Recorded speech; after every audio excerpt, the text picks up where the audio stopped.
Welcome to Green Giants, Titans of Renewable Energy, the podcast where insights and innovation meet. Every episode, we dive into conversations with industry leaders, experts, and change makers, bringing you the stories and ideas in the renewable energy sector that shape our world. And now, let's jump into today's episode with your host, Wes Ashworth.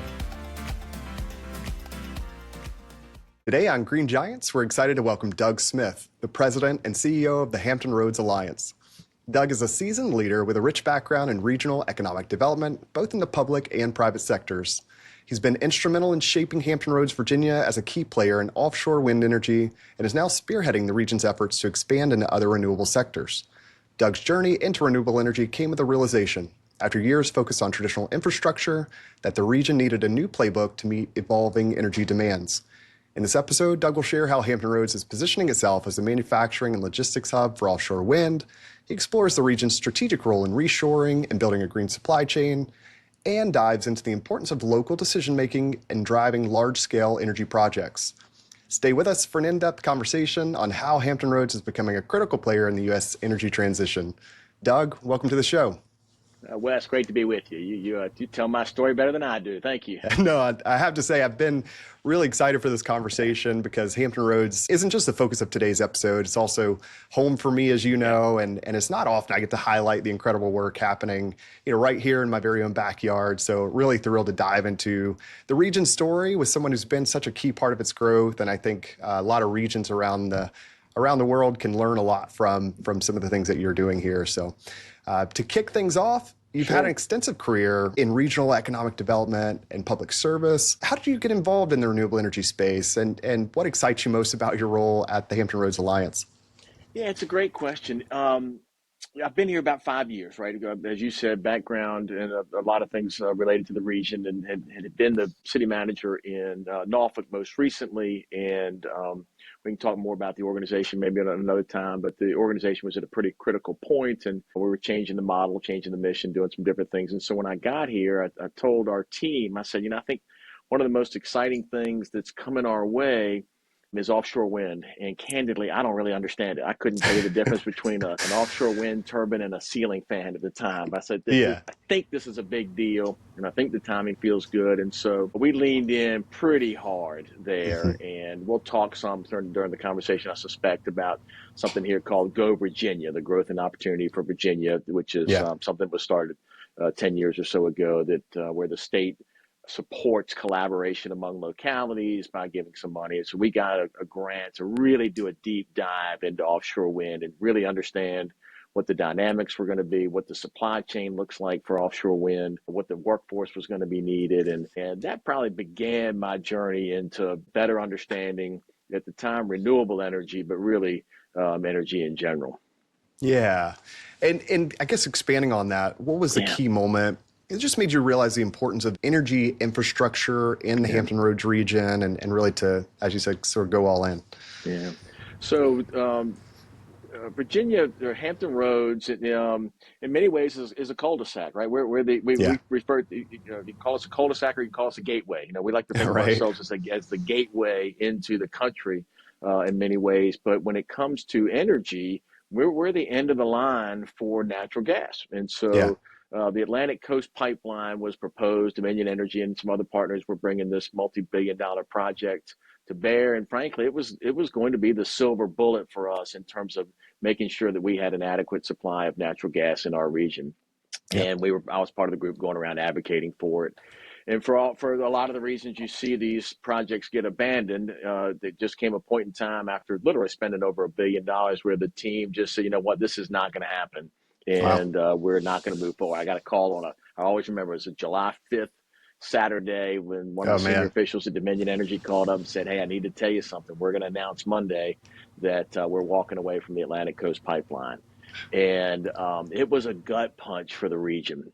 Yeah. A lot of us got together with some of the key folks from the state and said, what do we do? This is going to be a challenge for us. And I always remember Bill Murray from Dominion Energy looking at us and saying, Hampton Roads is going to have to become the tip of the spear for renewable energy. That is going to be how you're going to have to meet the demand that you're going to have. And So that really was in terms of, and I'll talk about kind of what we did, but that was the aha moment where we said, you know what, we've got a challenge in terms of energy supply. And I'll talk more Right. about kind of how we reacted to that. Yeah, it's an incredible story. Just kind Yeah. of hearing it unfold from the gut punch to realization of hey, it needs to be the tip of the spear, and I love that and want to get in more into that as we go as well. One of the things you mentioned, so Hampton Roads has developed a regional energy roadmap, which I thought was Yeah. interesting to explore a bit further. Could you walk us through how that came about, and then some of the key challenges or insights that have emerged Yeah. from that process? One of the realizations we had, Wes, was during the debates about ACP, we were really relying on the utilities for our facts and for our information. And frankly, we got criticized for that a little bit, that you were simply a voice for the utilities and not an honest broker. So we said, well, you know what, we need our own set of facts. We need our own data.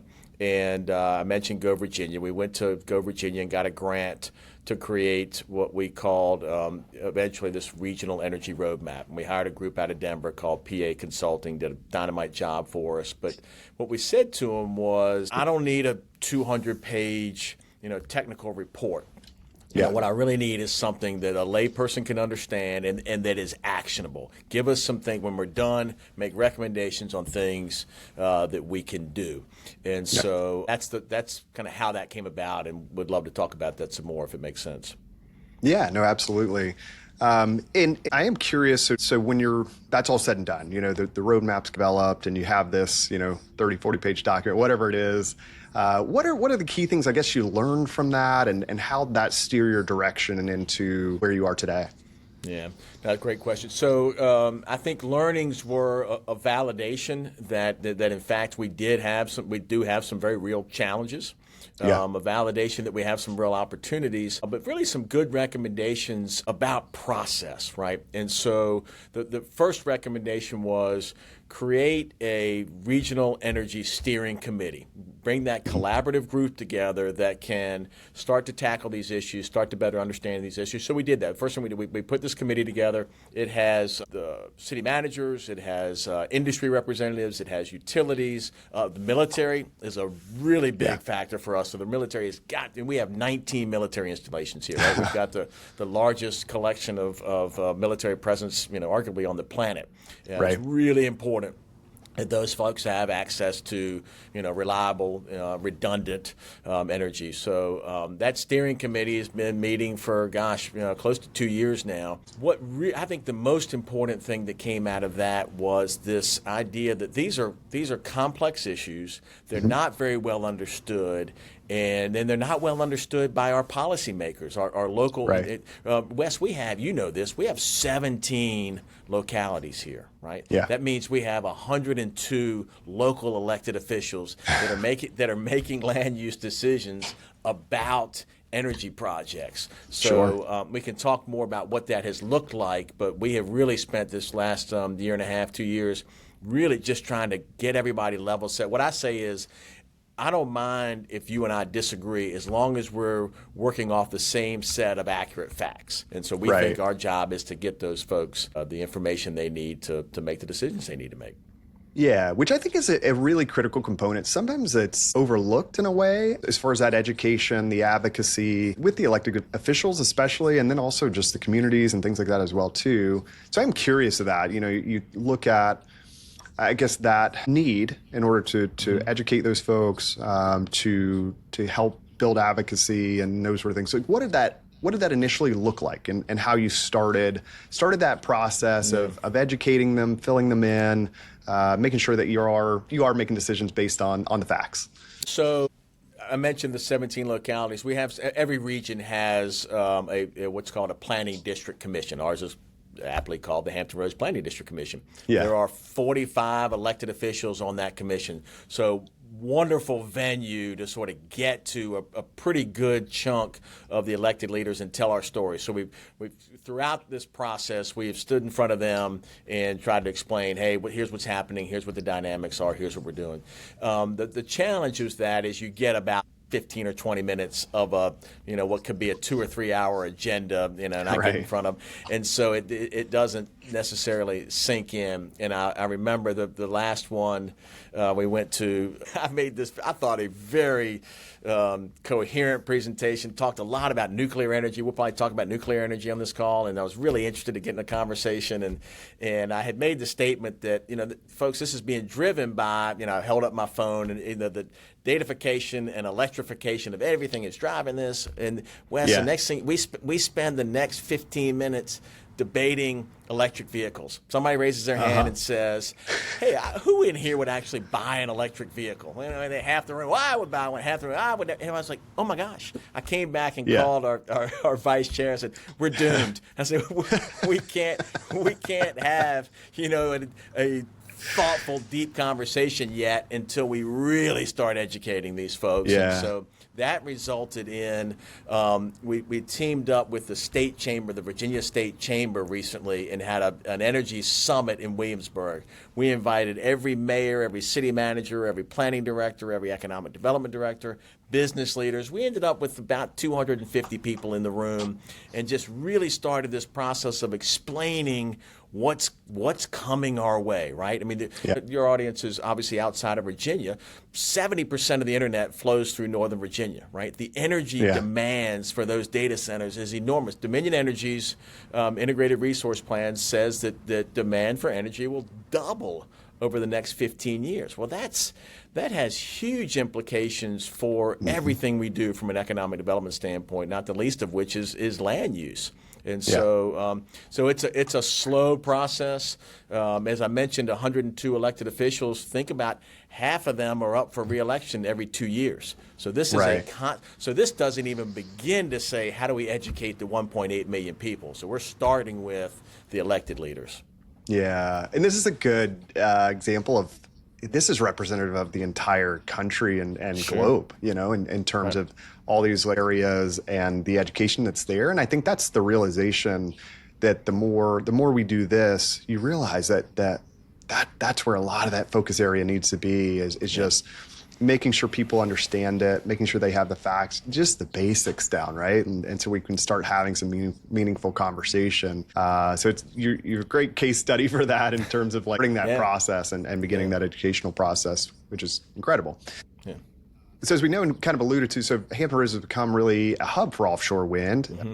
The Coastal Virginia Offshore Wind project aims to install 176 turbines, making it the largest offshore wind project in the U.S. once completed, which is incredible. But just curious to hear more about that and just the key drivers behind that, and how is the region prepared for that growth and what's to come with that?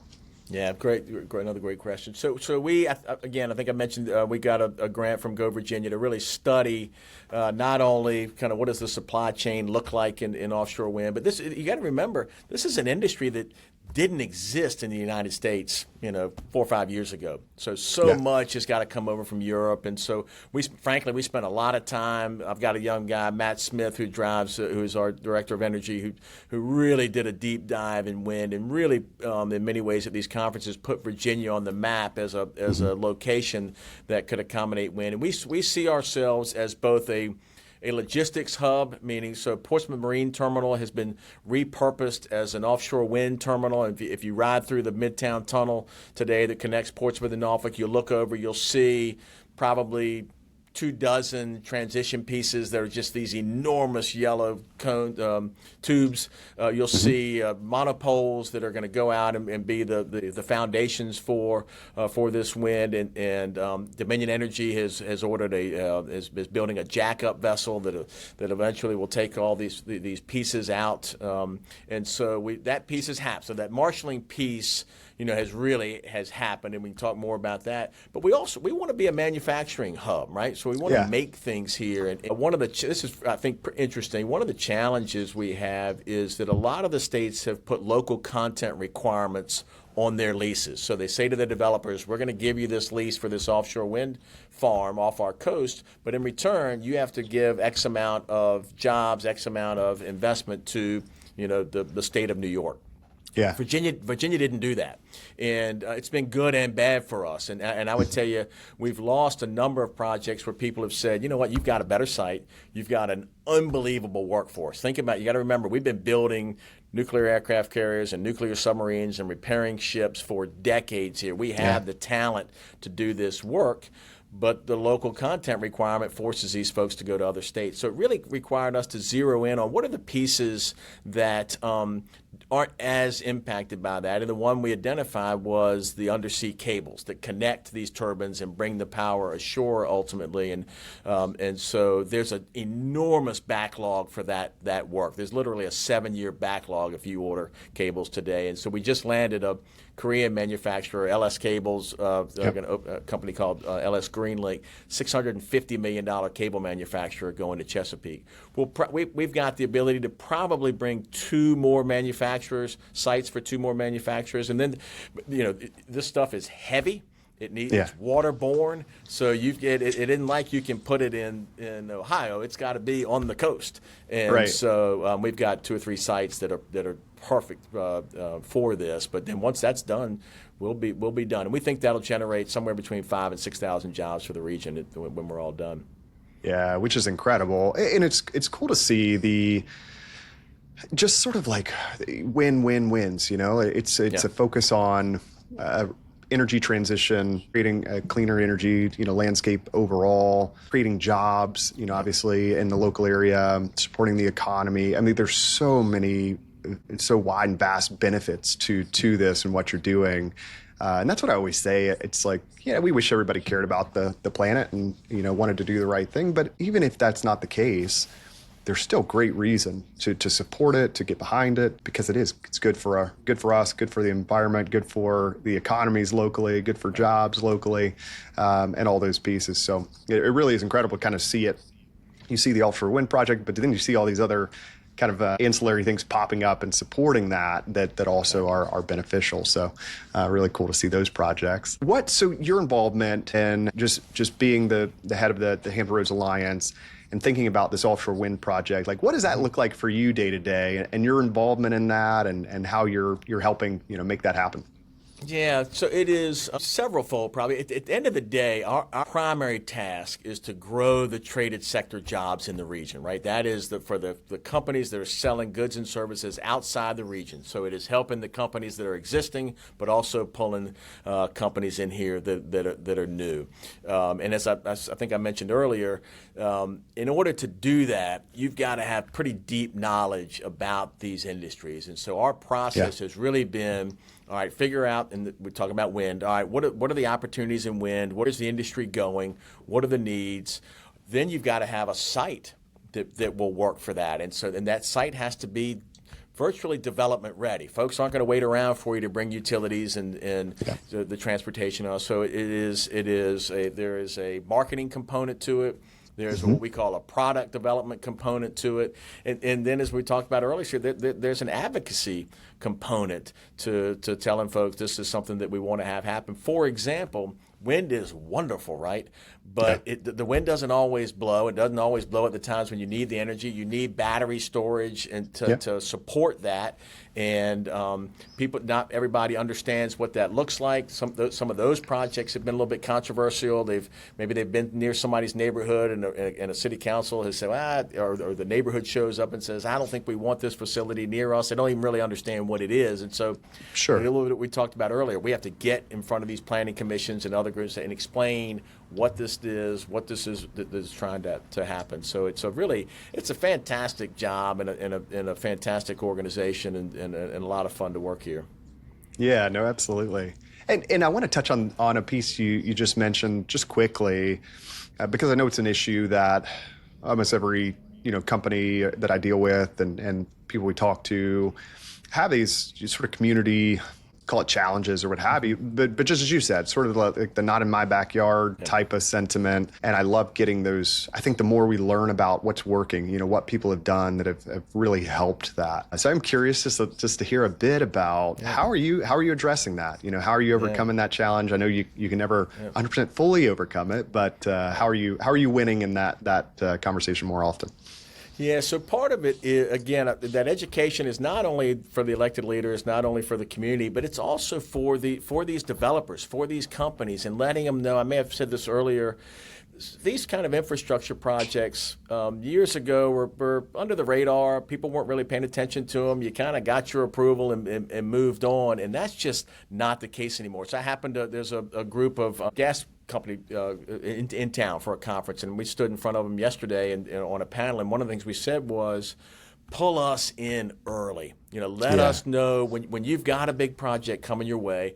Let us know. We'll help you with the narrative, if you will. We'll help you understand who to talk to. We'll support you if it makes sense to support you.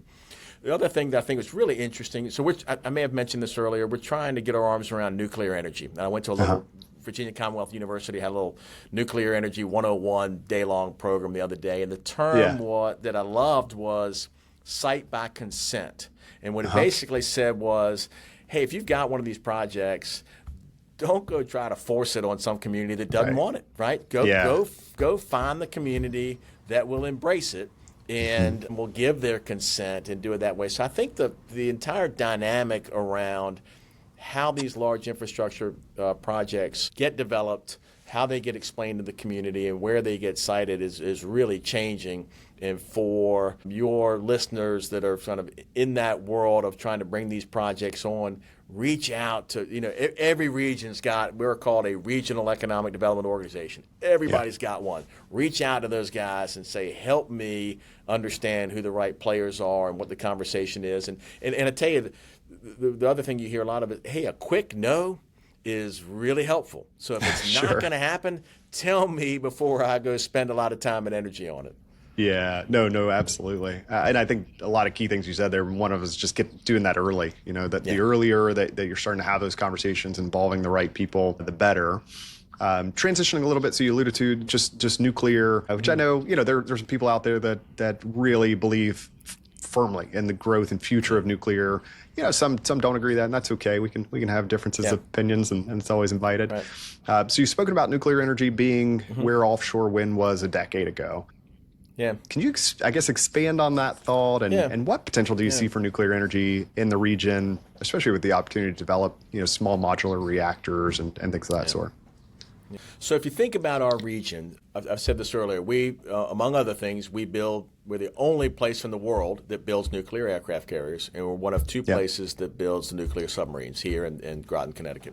So think about this. We've been putting 2 nuclear reactors on an aircraft carrier and 1 on a submarine for decades, right? So what that means is we've got a community that is at least aware of that, some knowledge of that. You've got a workforce that knows how to work with these materials and you've got as I mentioned, those 19 military installations. We have about 15,000 exiting military every year, right? That we try to get to stay in the region. Many of them are exiting with experience in the nuclear energy field, right? And so we think there's that leverage of Newport News Shipbuilding, who's been working in this space, workers that have been working in this space, and then a port that is arguably the most efficient port in the country, the Port of Virginia. And so the ability, if we do manufacture things here, to move those things on. And then you've got Lynchburg, Virginia, who has Framatome and BWXT and some real expertise there. And so I believe we should be having some conversation between our two regions to try to figure out what these opportunities are. And when you see what the demand curve for energy looks like, and think about, I love this fact. Most of your listeners will love this, but I love this. A Chat GPT search is the equivalent of running a light bulb for 20 minutes, right? So the power demand of AI, I don't think we've begun to embrace, and that horse left the barn, right? So if you're going to keep up, you better figure out how to power this stuff. And again, I think nuclear energy, a lot of regulatory things have got to come into place, and that's why I say I think we're several years out. But for us, I think the military is going to be a big play there. So you've already seen the Navy just probably 2 or 3 weeks ago put an RFI out, and they listed 7 bases. 2 of them are in Virginia, 2 of them in Hampton Roads, that would like to explore nuclear energy at those bases. You've seen Dominion Energy put out an RFP for nuclear small modular reactor at North Anna. So you think about, we have the Surrey Power Plant here in Hampton Roads, and about 40% of the power that Dominion Energy generates comes from those 2 nuclear power plants. So I think there's a comfort level that this is a technology that's been in place in our market for a long time. Yeah, no, agreed. And I think People argue back and forth in terms of the energy demand and what that percentage will be and an increase and what have you. I think what's clear though is there is an increase, whatever that is, and it's going to require a lot of different options and solutions. Nuclear can be a big part of that, especially where it makes sense, as you outlined. Our area kind of perfectly positioned for that. So it's interesting to see, and you're seeing a lot more. Just investment, things like that happen in SMRs, small modular reactors, and just becoming more and more part of the conversation. It seemed like it was a long time where people didn't really talk much about nuclear. Now it's sort of coming back. But our area is uniquely positioned for that as well, as you mentioned. So you've also emphasized, we touched on before, just the region's role in reshoring and decarbonizing sort of simultaneously, and synergistically in a lot of ways. But how is Hampton Roads preparing to become a leader in overall green supply chain? What industries or sectors do you see playing pivotal roles in this transition? Yeah, I'm going to maybe answer it a little more broadly and say that if you think about what's happening in the country right now, we are remilitarizing, we are reindustrializing or reshoring, and we're decarbonizing all at once with an enormous amount of federal money flowing, but also a lot of private money that wants to invest in these things, and no direction being given to anybody. And we believe that you're going to see a new regional economic order that comes from all of this spending. And the regions that seem to be teed up for success are military metros, as we try to reestablish the supply chain for the military. We can talk about that all day. I think you will see innovation hubs that are going to take advantage of AI and get themselves in front of AI. Hampton Roads is fortunate in the Department of Energy committed $500 million to create the next high-performance data facility at Jefferson Lab and Newport News. So we'll check the box as an innovation hub. We talked about first movers on climate change. Part of why you're seeing, and this is public information, but part of why you're seeing things like LS Cable happen here is the IRA, some very real tax credits, tens of millions of dollars going into these projects. So we've spent a lot of time trying to understand what those programs are and how they can help our prospects, and then trading powerhouses, right? And when we talked about the port. So if you believe that, and you say, all right, well, how does Hampton Roads get ahead of those trends? We've done we hired a guy named Bruce Katz, who's a great thinker on these topics. And if he's interesting to you, Bruce Katz, Google Bruce Katz, New Localism, brilliant guy, but he works out of Drexel University. His team has done an analysis of all of the DOD spending in Hampton Roads. I'll come back to that. He's done an analysis of the green supply chain and sort of what we think our opportunities in the green supply chain are. And then within critical industries, same thing. What are the industries, and then what are Hampton Roads' strengths? And we've got that data now. And I can talk a lot about that. The one factoid that I think is fun is we're the 37th largest MSA in the country. We're the 5th largest DOD spend as a region in the country. So outsized DOD. And frankly, that was undervalued and underappreciated for the last 30 years. But now as you enter this very belligerent world and lots of craziness happening, we're going to be front and center. And so we think there's a real opportunity for us to grow that. And the way we're looking at it, Wes, is because some people say, gosh, we should be diversifying away from federal spending, away from the military. And what we're saying is, no, diversify within that. Lean into nuclear energy that's important to the military, that's important to private. Lean into cybersecurity that's important to the military, important to the private sector. Lean into uncrewed systems, unmanned systems, and that's important to the military, important to the private sector. So that's become our strategy in terms of how we're approaching, these three dynamics of remilitarization, reshoring, and decarbonization. So now we have the data. And what we're going to do with that data is we're going to create what we're calling a regional investment playbook. So what are the 3, 4, 5 things that the region ought to be doing, ought to be investing in that can really move the needle in those topics? And let's go invest in those 3 things, and let's go identify those federal programs, that private money that could support those things. And so you wake up in 5 or 8 years and you have really moved the needle on 2 or 3 things. Yeah, and I'm glad you brought that up in terms of that regional investment playbook. That's something that I was curious to learn more about and get out to the listeners as well too. I guess, can you tell us a bit more about that in terms of how it'll shape the region's investments in renewable energy infrastructure and workforce development? And then kind of, I guess, where is that now? Like, where is that today, and where do you see that going? Yeah, so at noon today, I've got Bruce on a video call with probably 30 CEOs in the area to kind of lay this thing out for them, to help them understand what we're doing and where we're going. And so now we've got the data. Right. So now we're going to spend the next probably 90 days doing a bunch of interviews of these people, of the military, of different folks, to really start to zero in on what should we invest in. I think it's going to say something like we should have a DoD center of excellence here, an R&D facility that's doing research that supports Newport News Ship, that's training folks. Frankly, that could be a portal for, we haven't even talked about AUKUS. AUKUS is the Australia, UK, US trilateral agreement that's all about the Indo-Pacific. A lot of attention was paid to the aid package that was real controversial in Congress, call it 10 weeks ago.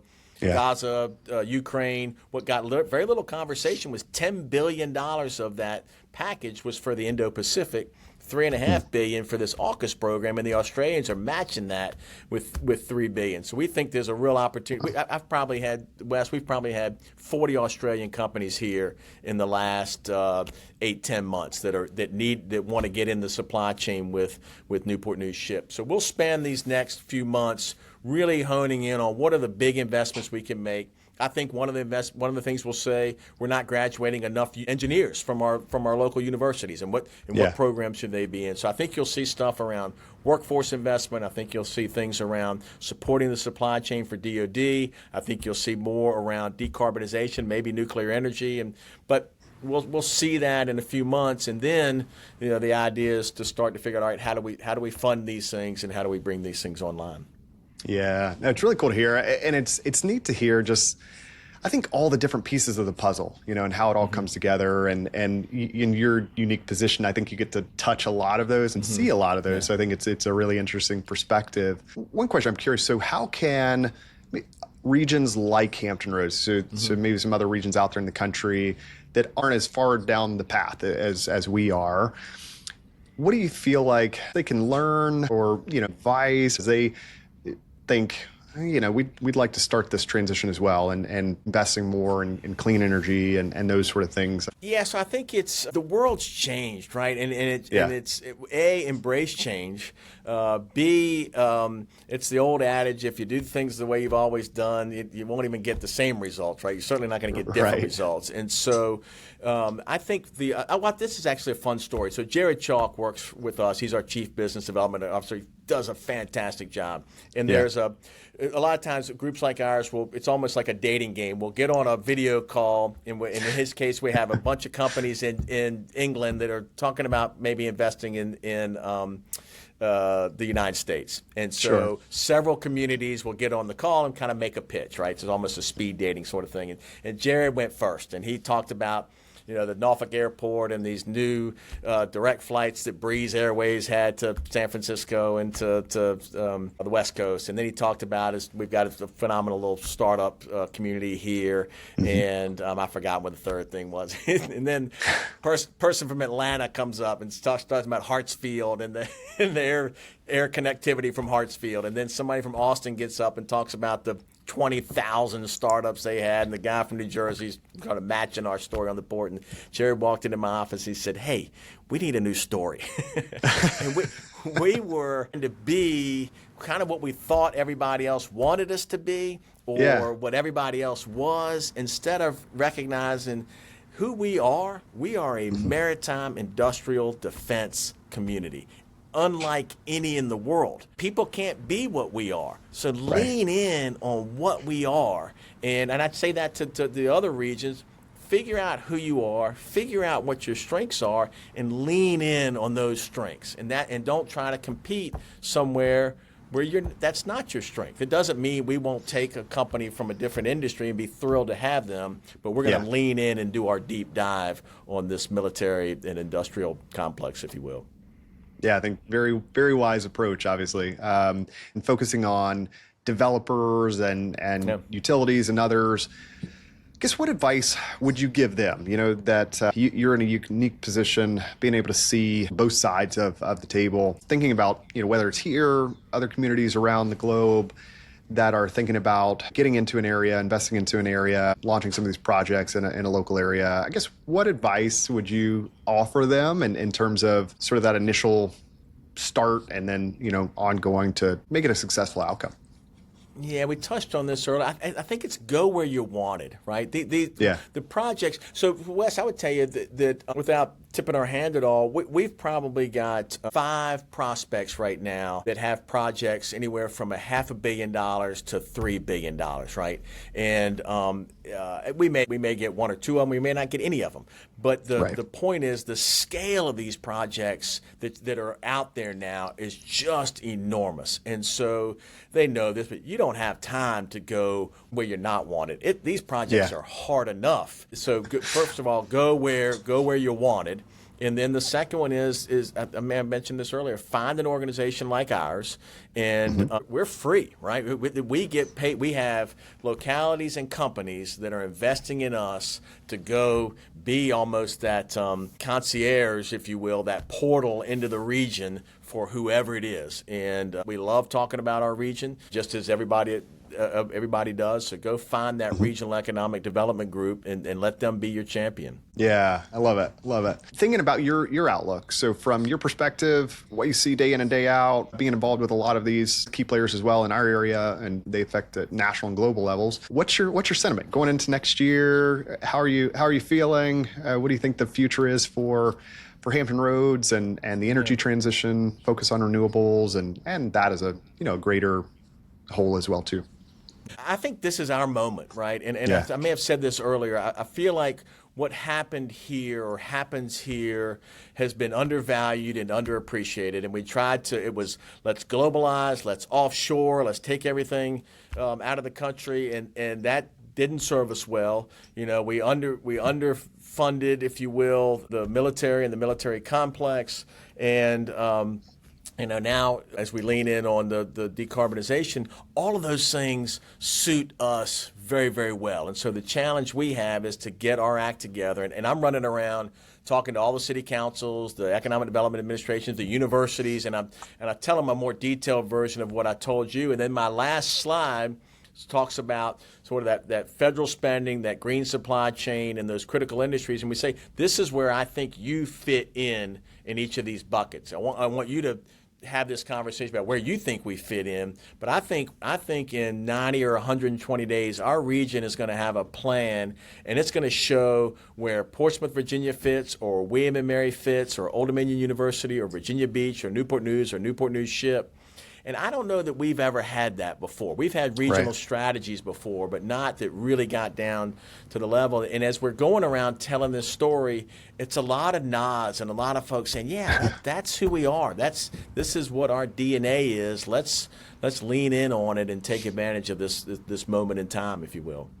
Yeah, no, that's great. And I think to your point earlier, just finding those areas that make the most sense, you know, for your area, where each area is sort of uniquely designed and has its own, you know, personality, if you will. But you find that plan that works for your area, and you don't have to be like this city or that region, but you really got to find the plan that works for you. I guess as we get closer to time, I want to make sure we don't leave anything out. Any other key lessons you've learned as you've gone through this process, or key things that you would like to get out there for listeners around North America and the globe, just things that you've learned and key takeaways?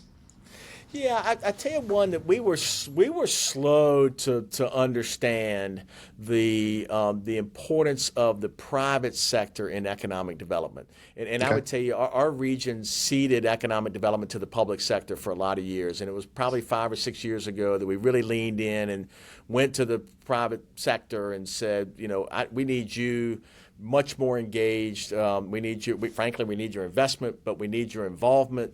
And so I told you we're doing a lot with Australia, and we're heading down there in a couple of weeks, a small group of us, and then we're going back in March. And we're going to take some of our business leaders with us and to sort of tell that story of not only, but also show them what the opportunities are. So I think it is that collaboration between the public sector and the private sector. There's things the public sector does really well the private sector cannot do, like buy and hold land, improve property, maybe improve property and hold that property.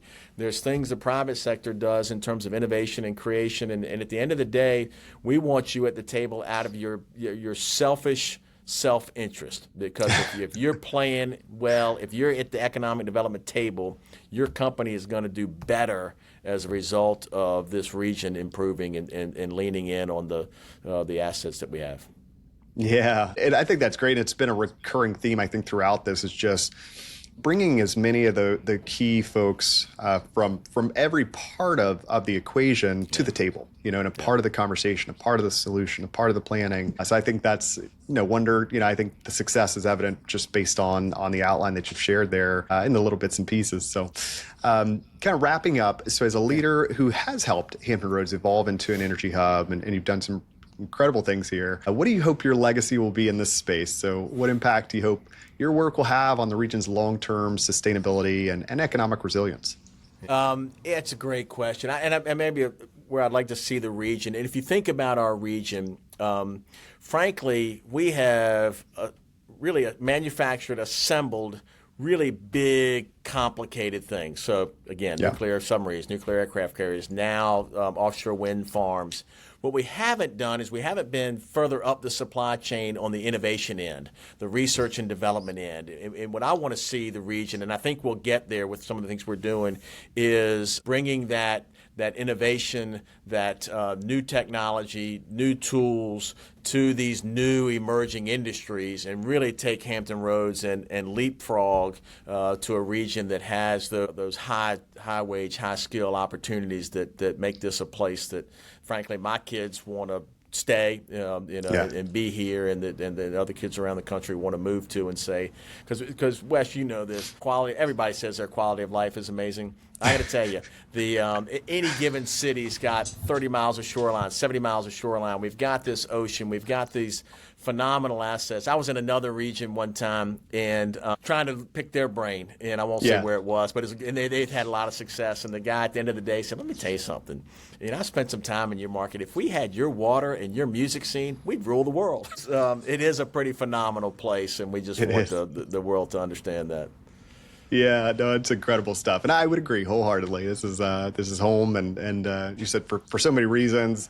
Obviously, a lot of coastline is a big part of that, but it's a huge benefit for how we can support these big wind energy projects and these other projects that are happening. So, with that, we'll wrap up today's conversation with Doug Smith. But just from the challenges of transitioning to renewable energy to the unique role Hampton Roads is playing as a green energy hub. Your insights have really been invaluable. And to our listeners out there, if you're as inspired as we are by the steps this region is taking to reshape its future, stay tuned for more episodes diving into the stories of leaders making a difference in the energy transition. Feel free to do some research, look Doug up. I'll link some of those things in the show notes as well.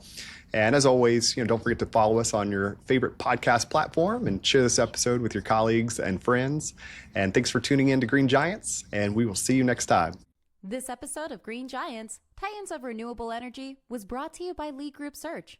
If you enjoyed today's discussion and are looking to recruit top talent for your company or find your next career opportunity in the renewable energy sector, visit leegroupsearch.com. Let's continue driving the future of clean energy together. Until next time, keep pushing toward a greener future.